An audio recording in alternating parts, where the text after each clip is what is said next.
आमदार अर्जुन खोतकर यांनी जालन्याच्या 12 नगरसेवकांसोबत उपमुख्यमंत्री एकनाथ शिंदे यांची भेट घेतली आहे।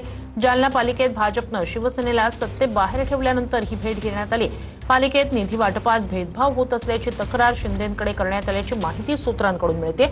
जालन्याच्या विकासासाठी निधी देण्याची विनंती नगरसेवकांनी केली आहे, तर शहराच्या विकासासाठी आवश्यक निधी देण्याचं आश्वासन शिंदेंकडून देण्यात आलंय। अर्जुन खोतकर आणि संदीपान भुमरे यांनी नगरसेवकांसह शिंदेंची भेट घेतली आहे।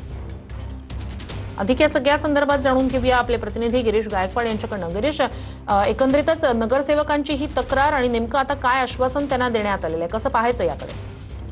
नक्कीच आपण पाहतोय बरेच कांगुरे यामध्ये आहेत आणि जालना महापालिकेत भाजपनं स्वबळावर सत्ता मिळवत 41 नगरसेवकांचा बहुमत पटकावल्यानंतर मित्रपक्ष शिवसेनेला सत्तेबाहेर ठेवण्यात आलेला आहे। त्यांना निधीचं वाटप केलं जात नाहीये आणि निधी वाटपात भेदभाव होत असल्याची पक्षश्रेष्ठींकडे जी तक्रार आहे ती आता अर्जुन खोतकर यांनी 12 नगरसेवकांना सोबत घेत केलेली आहे। आपण पाहिलं की त्या ठिकाणी संदीपान भुमरे जे संभाजीनगरचे खासदार आहेत ते सुद्धा उपस्थित होते आणि 12 नगरसेवक सुद्धा उपस्थित होते। त्यांनी काल संध्याकाळी एकनाथ शिंदे यांची नंदनवन या ठिकाणी भेट घेतलेली आहे आणि जालना विधानसभा मतदारसंघातील विविध प्रलंबित आणि प्रस्तावित विकास कामांच्या संदर्भात सविस्तर आढावा सुद्धा या बैठकीत घेण्यात आलाय। नक्कीच गिरीश, नक्कीच। तूर्तास धन्यवाद तुम्ही दिलेल्या संपूर्ण माहितीसाठी।